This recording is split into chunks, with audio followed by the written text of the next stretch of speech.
The last couple of days have been glorious.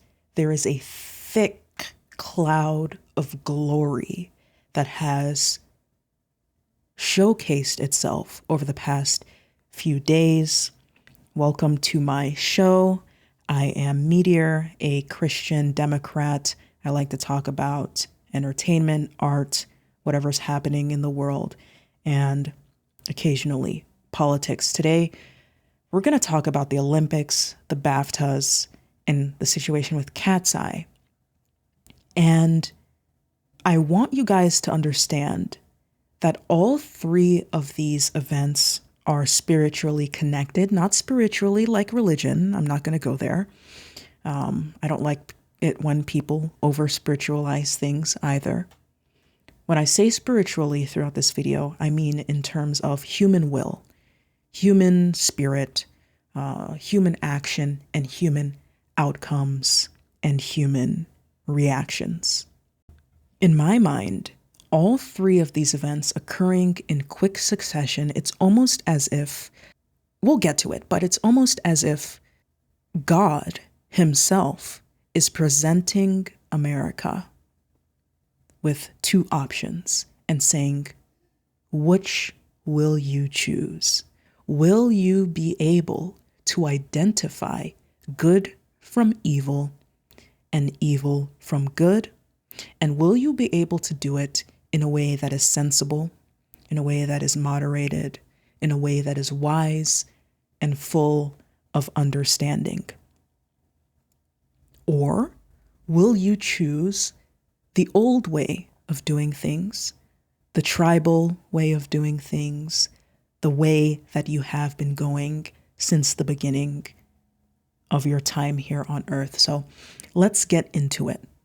Brief, quick summary before I get into the meatier, more fuller and richer summaries of what happened. So at the Olympics, it's a twofold situation we're going to talk here. We're going to talk about the women's hockey team, how they won gold for the United States against Canada, and the unfortunate words coming from our highest office in the United States disparaging the women's team after their historic win, after the historic boom of women's sports in the world, and the inevitability of the self-sufficiency of women's sports as an entertainment industry. At the Winter Olympics, you also had ice skating, and this up-and-coming, very sudden, but very much needed star named Alysa Liu, who competed this year and won gold also for the United States, as well as the companionship, solidarity, and sportsmanship showed by all of the women who competed at this year's Olympics. The inspiration, the positivity, the joy, and the glory that, the veil of glory that fell upon the women as they competed in this year's Olympics. I posted something on Twitter like, there is a palpable spirit, again, not spirit religiously, but spirit meaning will. There's a palpable spirit, a palpable will of feminine solidarity at this year's Olympics that is actually quite powerful, and that touched me very deeply. I wasn't expecting this. I didn't care much about the Winter Olympics until this very year.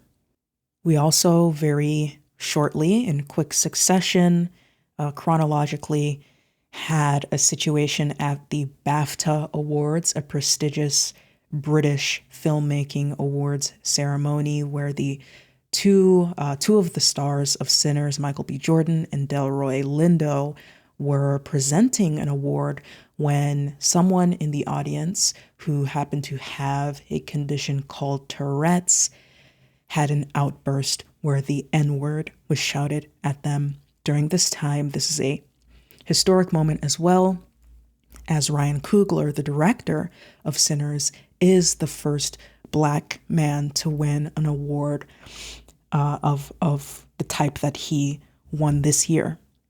The handling of this situation by BAFTA is spiritually, and again, will, the human ability. It is linked to the will and the human ability that was showcased at the Olympics with the handling of the situation with the hockey team and the disparaging comments made about the women's hockey team. Very haphazard, a very drunken sort of handling of the situation, an expectation that the situation would blow over and amount to nothing, but instead resulted in backlash beyond what was expected. And not just backlash, but almost a confrontation or a demand for sort of a reconciliation, but we'll get into that. And then we also had a situation with the girl band called Katseye. I believe Katseye is under the same company that created BTS. I haven't been into K-pop in a long time. I don't know the workings of these companies, but it's not a Korean girl band. It is an international girl band that is just under that company, under their management. And one of, if not the most popular member of the group, whose name is Manon, which is actually pronounced Manon, I think, but I'm probably just going to say Manon. She suddenly took a break from the group. There was some speculation as to what was happening. And as things sorted themselves out and began to come forward, we realized that there was some racial issues potentially going on with the management of this group, some intentions to maybe push her out of the group because of her skin color.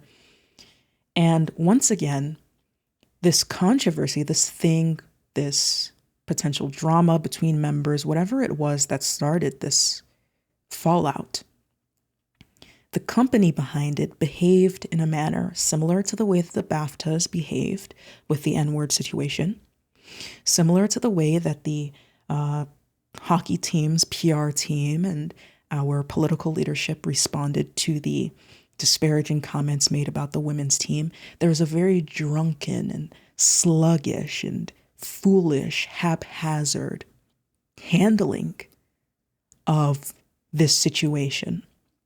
And in all three situations, the individuals who were meant to have been shamed, who were meant to have been humiliated, the women's hockey team, the leads of Sinners, Manon from Katseye, these three subjects, all three of them received a support that surpassed the predictions of the perpetrators of their humiliation. And not just a support, but a support that was fruitful, so a support that led to something. We're going to talk again about each situation in detail, so you know exactly what I'm talking about, and we're going to flip through all three of these situations as I see fit, off the top of my head, as I recall the events of this past week. But very briefly, and probably again sometime later in this video, I wanted to speak as a Christian liberal and not just as a secular liberal, as I tend to speak on the channel. It is very clear to me in all three of these situations that the workings of God are self-evident. That those who thought they were strong or that they were in control, who thought that they could do as they pleased with the images of other people, the people who thought they were mighty, appear as if they are very, very weak. And the people whom we would suspect are weak and powerless and subject to whatever is done to them were shown to appear very, very strong. There was a very thick spirit of overturning in this past week's event, an overturning of orders, an overturning of expectations, a very bold-faced rejection of backsliding, a rejection of taking offense, a rejection of being humiliated in exchange for feeling joy instead, for feeling solidarity instead, for feeling community instead, for feeling supported instead. Recently, it has felt like there are two Americas. We saw it at the Super Bowl, where there was one halftime show that was officially supported, and then there was another halftime show aired elsewhere who were supported by dissidents of the officially supported halftime show. And in these two separate halftime shows, we see that one side has a culture that brings about joy. One side has a culture that brings about community and connection and pleasure and happiness. And then there was another side that brought about a spirit of contempt, a spirit of separation, a spirit of division. Again, spirit meaning a will for things to be divided, a will for things to be contemptible, a will for you to separate from your neighbors. But in this display at the Olympics, by the professionalism of Michael B. Jordan and Delroy at the BAFTAs, by the silence but somehow very loud statement from Manon and Katseye, you have this slashing, this destruction, this slaying of previous assumptions that held up expectations for how things would play out. For example, there is a stereotype that has been pushed for generations that women cannot work together, that women do not like each other, that women will always fight each other, that they are too self-interested to be cooperative with one another and to truly support each other in earnest, that it is not possible, whether that be due to women's nature biologically or due to the way that society is set up, such that women cooperating is, maybe discouraged and so on and so forth. That was the prevailing narrative for generations on the earth.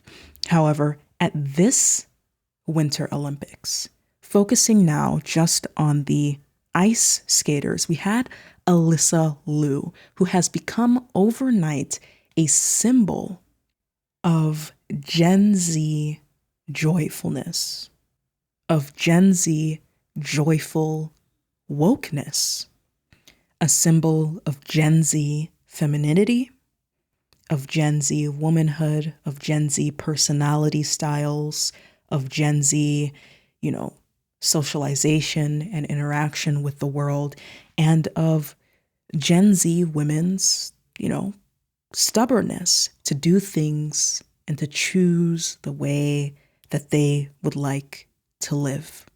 A very short summary on Alysa Liu. She used to be a figure skater. She went through all of the grueling processes that typically girls are put through for figure skating. I know these figure skating coaches and these ballet coaches, they treat it like, like a legit torture chamber boot camp for girls. You're beaten down, you're starved, you are often in pain, all in the name of becoming great. That greatness is brought about from suffering. And that female greatness is brought about through strong restraint in what you eat, restraint in your movements, restraint in everything. But Alysa Liu, being a very young Gen Z herself, I believe she's in her early 20s, she gave a performance that was atypical of her peers. Instead of focusing on the technicalities of ice skating, doing moves in the fastest manner possible, in the tightest manner possible, in the most explosive manner possible with the best angles and this and that. She gave a performance of joy, a performance of pleasure, a performance that was not based in, optimization for the maximum amount of points, but a performance that was optimized for the maximum amount of joy and pleasure. And everyone could feel it. She wasn't the fastest. She didn't do the craziest moves, but she had the most glory in her performance. She had the most peace in her performance, and she had the most joy. Everyone could feel it. Many, many athletes from all over the world were inspired just from viewing her performance before they even got to understand her as a person. And many more were inspired once they got to know her from what she posts online. You can look her up all over social media. Just type Alysa Liu, Liu. She is all over the place. She's very viral. Many of her statements are going viral. Her history with ice skating is going viral, from failing, doing it the traditional way, to succeeding and winning gold in the Olympics for the United States, doing it her way, dancing to modern songs in her own fashion, just the way that she wants to, having the body that looks just the way that she wants to, with the personality that looks just the way that she wants to, very carefree and free-spirited. You can read all about her. I won't go into her life story here. But she is a symbol of this non-overcomable will, this spirit within human beings that refuses to be subdued. That is what she symbolizes here at this Winter Olympics. It connects to politics, it connects to gender, it connects to just general human emotions. In terms of politics, she represents liberalism. In terms of gender, she represents femininity and pure feminine joy that doesn't attempt to appeal to anybody. In terms of the human spirit, she represents just general freedom and passion and expression over metrics and optimization and, gaming things, so to speak. Before we move on now to the hockey situation, which, and the hockey situation is what allows me to actually move into the BAFTAs and Katseye. This is the main controversy that you saw going around before the BAFTA situation. Before we move on to the women's hockey, we're going to talk about the solidarity and the sportsmanship and the companionship shown by women toward other women at this year's Winter Olympics. I don't have to explain it to you, and I've already mentioned it before. You can feel it if you simply watch the Winter Olympics, especially ice skating and hockey. You can feel it. The lie, the big lie that women are uncooperative, that they don't get along, has been dealt with. It has been slayed, and it is now dead. Women from different countries, despite all of the political tensions going around in the world, showed incredible solidarity at this Winter Olympics. This Olympics had a very feminine spirit about it.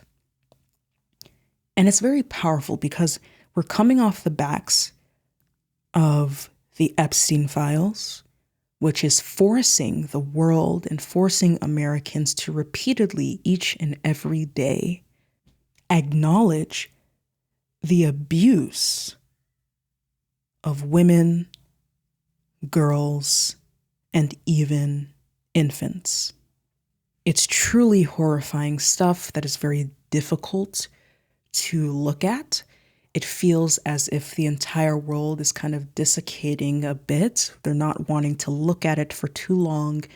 Many countries are taking action, some more than others, but it is a very just vile situation. And because of the nature of the crimes, women as a whole has suffered a bit of humiliation as a result of the Epstein files. They've suffered a bit of disillusionment with the level of progress in the world. Has the world really progressed as much as we thought it has? Or has it all been a facade? That is sort of the question going around in the world. You have Afghanistan, the revocation of women's rights there. Women who grew up believing that they could go to school are no longer allowed to speak in public even. You have the situation in Iran. Women's rights also being rolled back and revoked in that country, having protests, people being slaughtered en masse.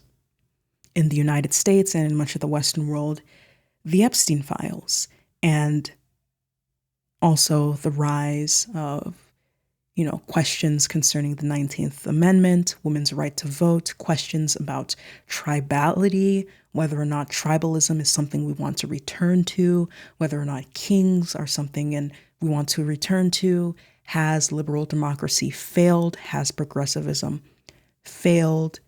And so on. I'm here to tell you that from my perspective, no, liberalism and progressivism have not failed. Feminism has not failed. Anti-racism has not failed.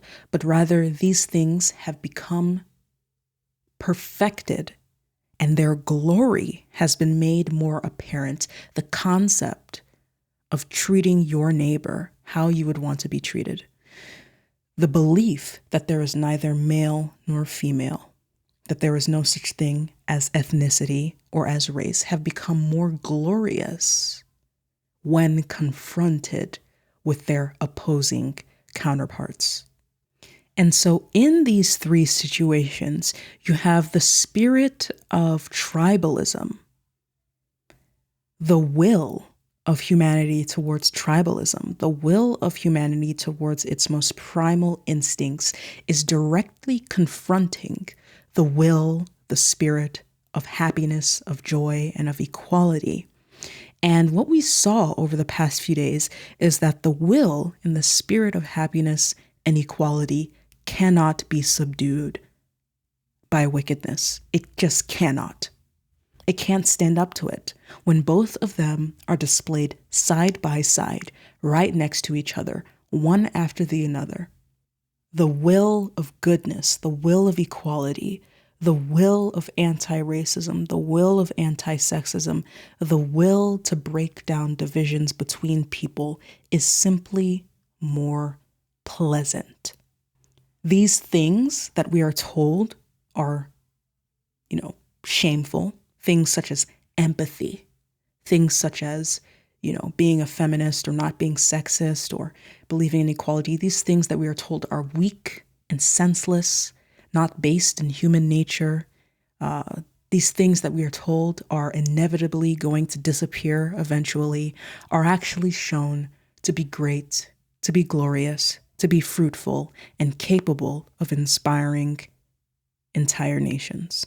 Whereas the converse, the opposite, is exposed as being weak and as profiting us nothing, as bringing nothing valuable, as bringing nothing worth preserving, and as bringing nothing honorable, nothing dignified. So in each of these three situations, the group or the subject that was supposed to be humiliated ended up appearing dignified, and the group that was supposed to be mighty ended up appearing very, very weak. And in all of this, I believe, is the workings of God Himself. I believe the past couple of years have not been natural. They have been very spiritual. It feels almost as if God is showcasing two paths forward and asking us, which will we choose? Will we return to tribality, to carnality, to primal, behaviors and patterns of behavior? Or will we go in a new path, a path that brings about connection, community, joy, solidarity, and a progression forward? Will we go backward or will we go forward? That is the theme of these recent events. Let's move on to the women's hockey team for the United States and the attempted humiliation and disparagement of them by the highest office in the nation. As a liberal, I believe in nuance. I believe in understanding. I think it's important to be able to understand the mindset of people you disagree with or people who are not like you in order to properly comprehend their arguments, why they are saying the things they're saying, why they believe the things they believe, and why they act the way that they act, so that you can come up with an actual practical solution to problems rather than, virtue signaling or crafting premature conclusions based off of faulty information. The situation with the women's hockey team and the men's hockey team can't be discussed in pure isolation. It has to be understood within the broader context of gender relations, not just in the United States, but in the whole world, and the shifting status of women in the world and the shifting status of men in the world. Here's what I've been able to garner as an outside observer into the workings of life as a man. When you go to school as a kid, almost every teacher you have will be female. Almost every teacher in every class will be a woman, maybe except for your PE teacher.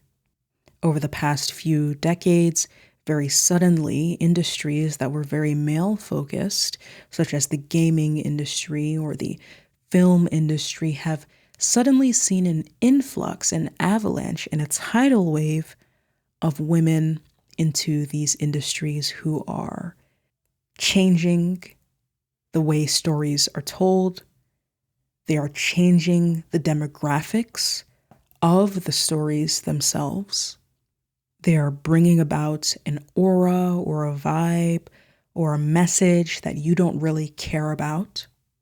Spaces that were traditionally male have now become, at best, unisex, and at worst, feminine spaces themselves.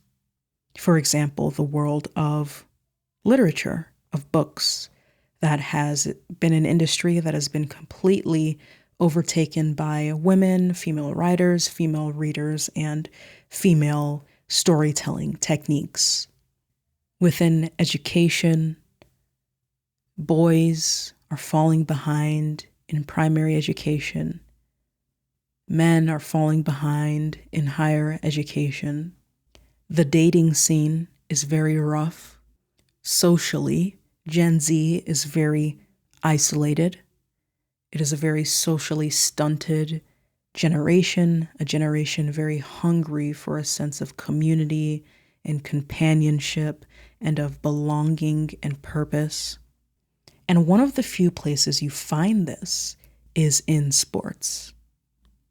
You find this brotherhood, this fraternity, and it ignites a fire in you that is very masculine.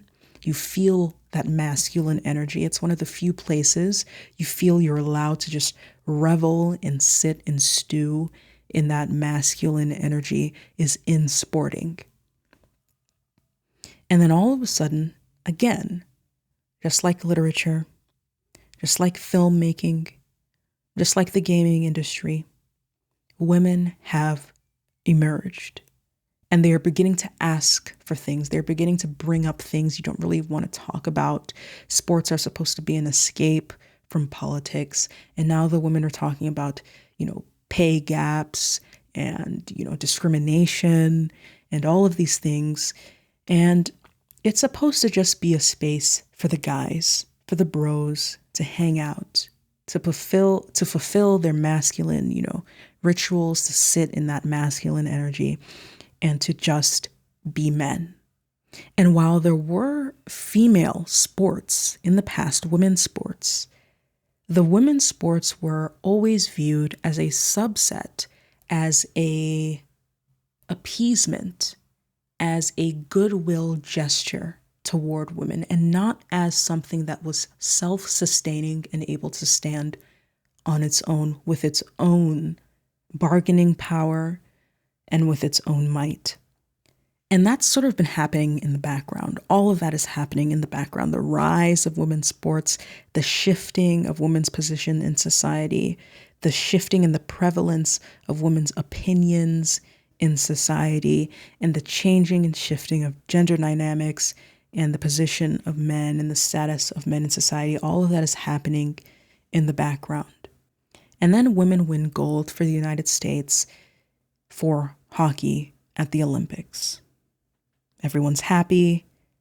And then a few days later, men also win gold for hockey in the Olympics against the same nation as the women.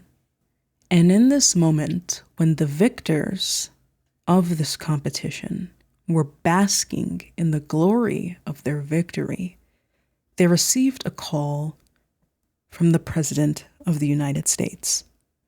And in the frenzy and in the flurry and in the uplifted spirits of the moment, there were disparaging comments made about the women's hockey team, who had won the same award against the same team just a few days prior.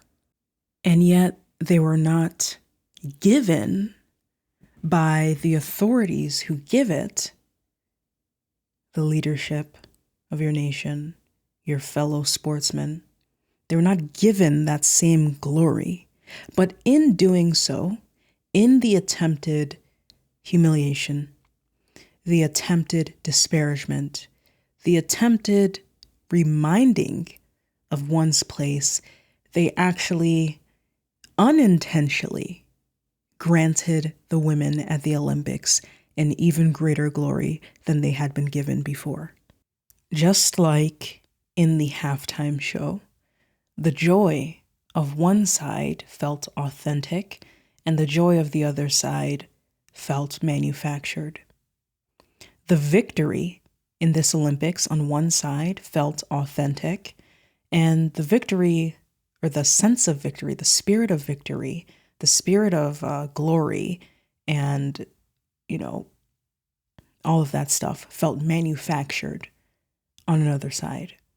The wins of conservatism felt manufactured and limited by a time limit, and progress in this Olympics felt inevitable, but not just inevitable, but natural, human, without needing any justification, without needing any explanation, just naturally occurring. And the joy and victory of what occurred at the hands of women, the victory that was given into women's hands this Olympics, was not overcome by any attempts at humiliation or disparagement. And in an ironic turn, a mirror of what occurred at this year's Super Bowl, with there being two halftime shows, one officially sanctioned and another that was unofficial, with the official one coming off as more authentic and the unofficial one coming off as more inauthentic, more manufactured. In that situation, you have the reverse happening here, where the official celebration for the hockey teams winning gold at the Olympics feels manufactured and less authentic than the breakaway, the alternate celebration that Flavor Flav has agreed to put into place and that many companies are agreeing to sponsor. You have companies like Alaska, Delta, Southwest, MGM, Palms, Resort, Las Vegas Golden Knights, MGM again, Sphere, Spiegelworld, StubHub, Amica, Elf, and Glam Squad, all agreeing to work together to put up an independent celebration of the women who won gold at the Olympics this year. And I hope that this air of peace, this covering of glory, this shield that we can all feel has appeared upon those who are fighting in the name of anti-racism, anti-sexism, in the name of anti-tribalism, and in favor of our best instincts as humans instead of our most primal and our most carnal. This shield and glory covering that has appeared in front of them, I hope that it will remain and continue. Just a complete and total flop in terms of disparaging and humiliating all women who are fans of sports or who participate in them. Let's move on to the parallel situation, which is what occurred at the BAFTAs. Again, a mini summary in case I decide to split this video up into mini videos and you don't have the earlier portions where I went over everything. Ryan Coogler, the director of Fruitvale Station and Black Panther, directed a movie called Sinners. This movie is critically acclaimed, it's loved by audiences, but there's been a general air, an aura, a will, or a spirit, whatever you call it, of a depressive spirit, right? Just as there was an attempted depressive spirit, this depressive spirit that confronted the women's hockey team at the Olympics. This same depressive spirit confronted the people attending the BAFTAs. Everyone was jovial, happy, pleased, having a good time. And then suddenly, something came that depressed the mood. The situation was this. At the BAFTAs, there was a film about Tourette's and the struggles that they face with their compulsions. I know what Tourette's is. I've known for a very long time. One of my friends in childhood had Tourette's, although that person didn't curse, but they did make noises uncontrollably. I know what it is. I have very much compassion for people who suffer that condition. It must be terrible to not have control over what comes out of your mouth. I understand why someone with Tourette's would say the N-word, the same way I understand why someone with Tourette's would make blurt out an insult specific to women. If they saw a woman, I'm not going to make arguments of, Tourette's doesn't count if it's a slur. Tourette's doesn't make you say slurs. Yes, it does. It can. It definitely can. We see it all the time. This is not a unique situation amongst people with Tourette's.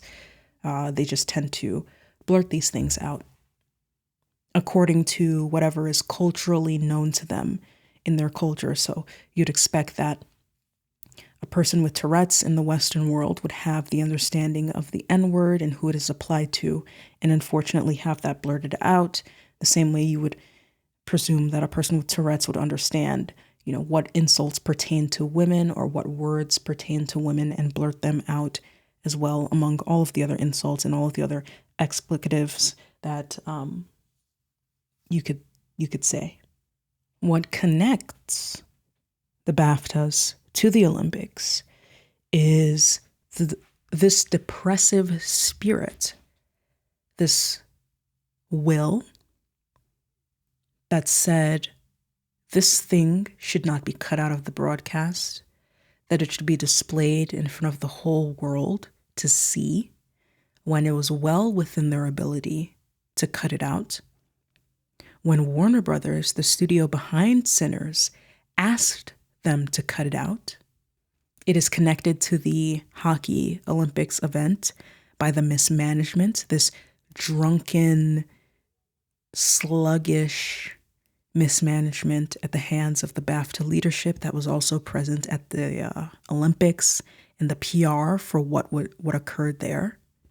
It is connected to the Olympics through the BAFTA's inability, the subject of the criticism, to respond appropriately to the criticism itself, to acknowledge the severity of it, why people were acting the way that they acted.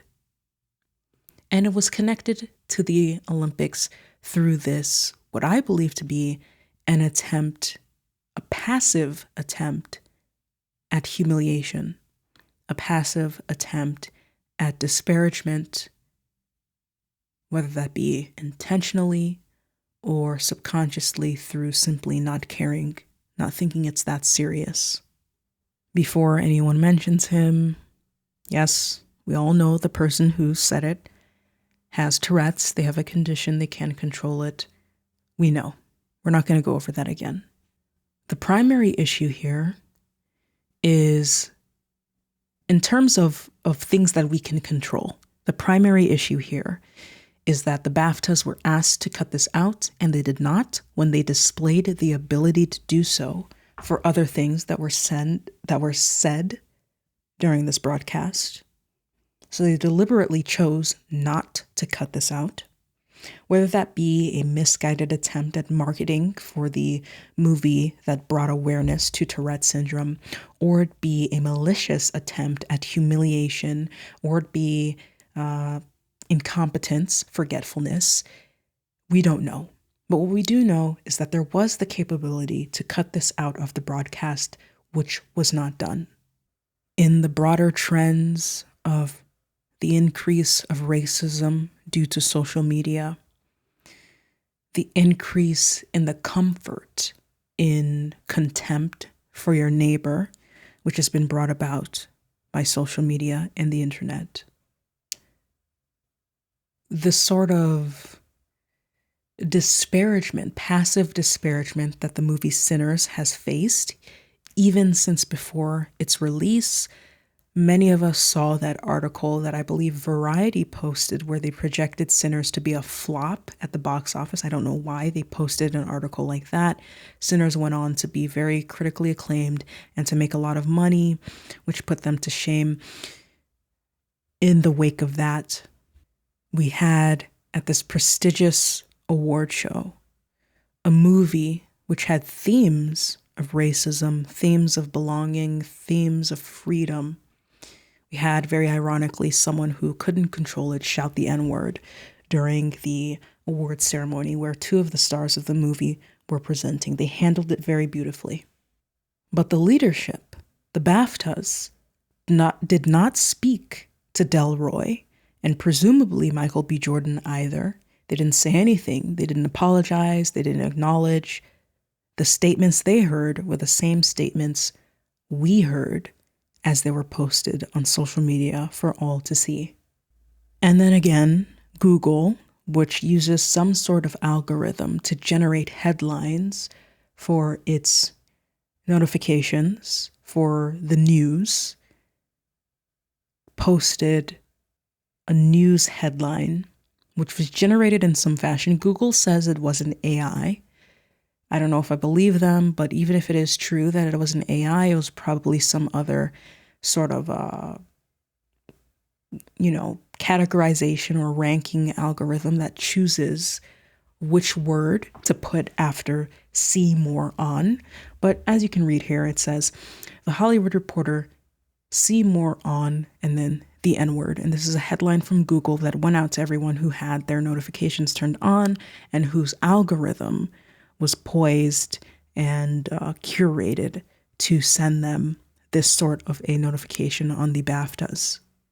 Just as in the situation with hockey, with women's hockey, the disparaging comments made about the women's team in the men's locker room were portrayed by defenders as being inevitable, an inevitable and uncontrollable thing that occurs within that kind of a space. At the BAFTAs, there was a literal inevitability of this outburst. The guy has a condition, and the subjects of the disrespect as a result of his condition were asked to show grace and compassion, which they did, but they were never issued any apology. Likewise, the women for hockey, they were asked to show compassion and to show grace, and they did, but they were never issued an apology. On one hand, the resistance to apologizing makes sense. The guy has a condition. He was there for a movie about Tourette's. To apologize for something you couldn't control in Western society might be a little bit of a social no-no. Not in terms of tradition, but in terms of social trajectory, in terms of how we're trying to develop this society. But even so, it is not unheard of or even uncommon for an individual to apologize for something they did not have control over. When someone trips and falls, it's customary to say, sorry. There was nothing stopping the BAFTAs from cutting this out of the broadcast, sparing the presenters the public humiliation of having to have this be broadcasted in front of the whole world. There was nothing stopping the person with the condition from apologizing for having a condition which causes him to disrespect others. And again, as we're very used to on social media these days, the situation has been full of a lot of narratives. There have been those who immediately begin to fire off facts, fun facts about Tourette's and how they couldn't control it. Everybody understands that already. There are those who are targeting the individual who said the word as being malicious, saying that they did it on purpose, which is also not helpful. It's ignorant. They didn't do it on purpose. And there is also a lack of compassion, grace, and understanding for the two victims of this public disrespect, this public shame in the BAFTAs. The person who said the word was not the only person who experienced public shame. They weren't the only person who lost in this situation. But even so, due to the sluggish and drunken handling of the situation by the BAFTAs, due to the surge of backlash that they faced, which was beyond their predictions, the humiliation and the shame and the disparagement has transferred from the subjects to the BAFTA leadership. It is not Michael B. Jordan or Delroy's humiliation to bear. The BAFTAs bears the humiliation in this situation. It is not the women's hockey team which will bear any humiliation or shame. It is the men's hockey team. And in the situation with Katseye, it is not Manon who's going to bear any of the shame or humiliation or hate. It is the company. All right, let's talk about the Katseye situation. This one is the most goofiest and difficult to understand situation out of all of the three, but it's still spiritually connected to the Olympics and to the BAFTAs, to this wider theme of what was meant to bring shame instead brought glory, this wider theme of those who are so-called meek and weak appearing as strong and supported, and those who appeared as strong and supported and mighty appearing as weak. The prevailing theme of solidarity and this exclamation of we're not going to take what you are giving us that is coming out of the Olympics and that is coming out of this music industry at the moment. I'm going to be very honest with you guys. I have no idea what Katseye is. This is not a traditional music group. Traditional music groups focus primarily on the music. Katseye very distinctively very intentionally, their producers intentionally make bad music. I'm not trying to insult them. It's just something I feel is very obvious, that what the company, the management company, is selling with Katseye is not music, it's not albums, it is fandom, character dynamics, and personalities. So Katseye exists as this limbo group, which doesn't release very much music, but has a very strong following that bears traits similar to what you would see coming out of a K-pop fandom, for instance. People have biases, they have favorites, people care very deeply about the dynamics between characters. There's a lot of lore, a lot of parasociality, and all of that stuff. And out of all of the members, you have Manon. I know her name is not pronounced like that, but I like saying Manon, so I'm just going to call her that. You have this character. Again, I called her a character because that's what I feel Hybe, the production company, the music studio, is selling: characters, personas, dynamics, and fandom as itself. You have Manon, who seems to be the face of the group. She seems to be the most popular member of the group. K-pop, although Katseye is not a K-pop group, it does attract the same types of people who are interested in K-pop. That entire industry, the K-pop industry, has a pretty sizable Black female fan base. It's not acknowledged, it's not talked about a lot, but it is there.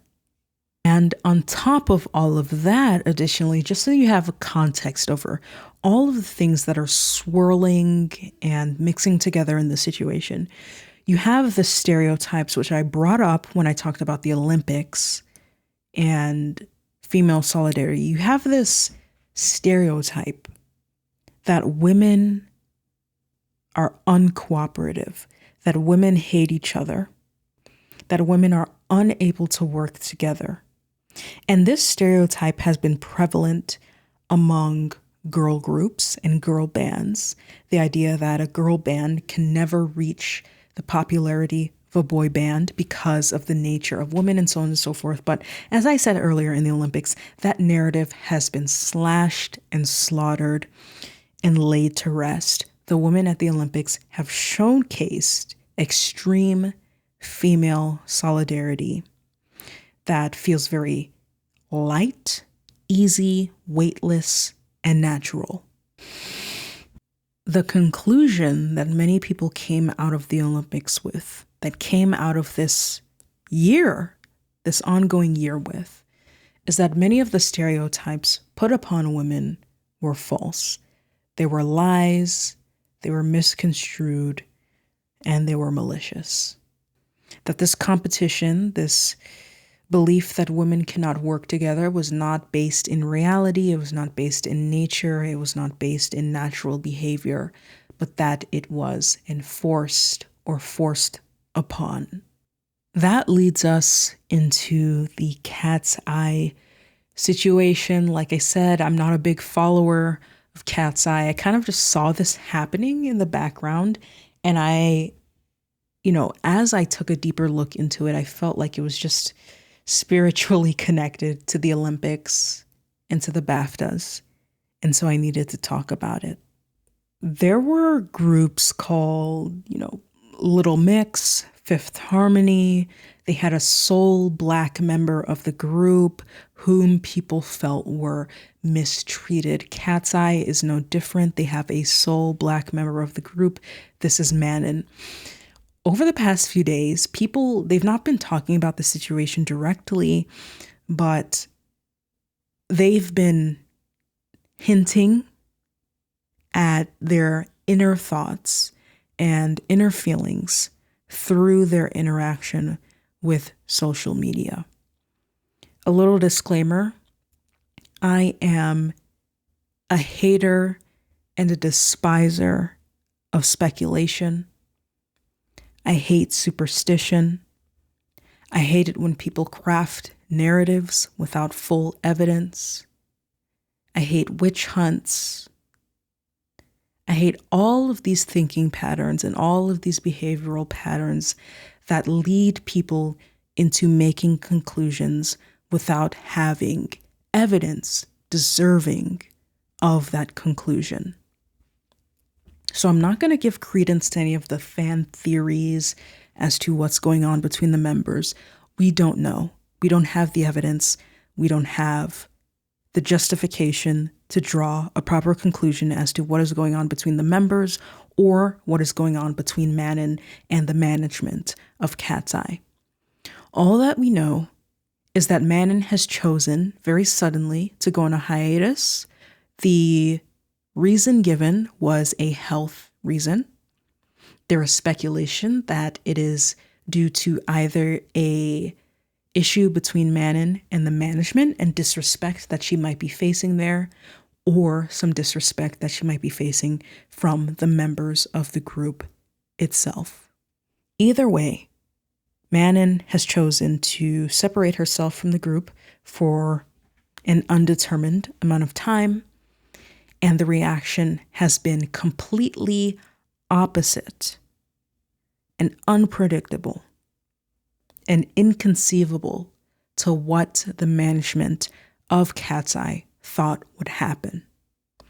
Just as in the hockey situation, what was meant to be something that kind of just blew over and didn't have much staying power grew into an organic movement of solidarity. Just as the situation in the BAFTAs was portrayed as an inevitability in which no apologies would be made and under which the people who were the subjects of the disrespect, of the offense, even though it was uncontrollable, that situation has migrated and changed and grown into a broader criticism of the handling and the management of the BAFTAs. Just like those two situations, with Katseye, with Manon, the studio managing this group predicted that this issue would not cause the kind of uproar that it did, but it did, and it resulted in a mass wave, a tidal wave of solidarity, of community, and of support. It's as if in all three situations, without physically speaking, the subjects of the attempted humiliation or disparagement spoke, and they spoke very loudly. And their statement was this: we are not going to take what you are giving us. You will either change or we will do our own thing. For the Olympics, because of the disparagement of the women's team, Flavor Flav has offered to host an independent celebration ceremony for the women's hockey team. A bunch of companies have signed on board to be a part of it, to sponsor it, and to be involved. On an individual level, the ice skaters, the female ice skaters, have received widespread support from other female celebrities across all manner of industries. This is one of the other competitors for the United States in ice skating alongside Alysa Liu. She's received all sorts of support. Alysa Liu has received, again, all sorts of support from women all across the globe, across industries. The BAFTA situation with the N-word being shouted is being met with a staying power that I don't think the BAFTAs thought it would have. People are demanding an apology. They're not willing to sit down and say, because this individual had a condition, we're not going to expect some sort of an answer as to why this was not cut out of the broadcast or as to why an apology was not given. We are understanding of the condition. We're showing compassion and grace, but at the same time, we are asking for an apology. We're not going to accept what you give us. We are going to ask for more.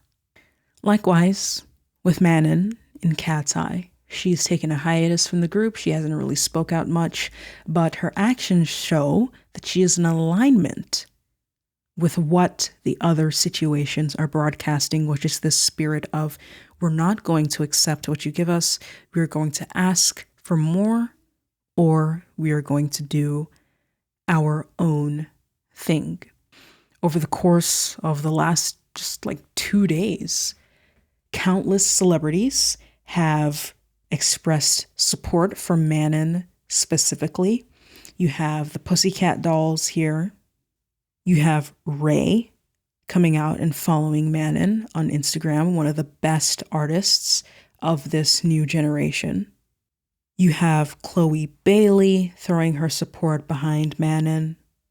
And the list goes on and on and on, you know, with the amount of celebrities and official industries and official, you know, online news publications that are coming out in support of Manon. It's truly staggering. I didn't even know all of these people even cared or knew about the situation or thought anything of the Katseye fandom and of its members. I'm not going to talk about Daniela's dad in this video. It's not about the specifics of the situation. I might make another video on it if you guys want to hear my thoughts on it, but I would hate to be Daniela right now. I don't know what's going on between them. There's some speculation that there's bad blood between her and Manon.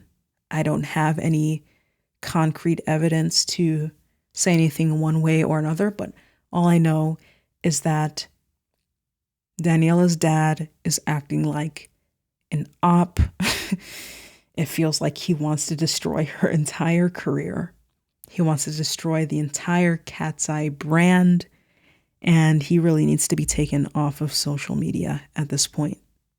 But all of this just goes along with the broader theme of what was meant to be shamed, the people who are meant to be shamed, the people who are meant to be humiliated, the people who are meant to be the weaker ones have come out very suddenly, very instantaneously as the stronger, as the more mighty, as the more supported, as the more joyful, and that those who thought they had power, who thought they had the influence, who thought they had the support, have come to acknowledge that they are the ones who are shameful, they are the ones who have been humiliated, and that they are the ones who lack control.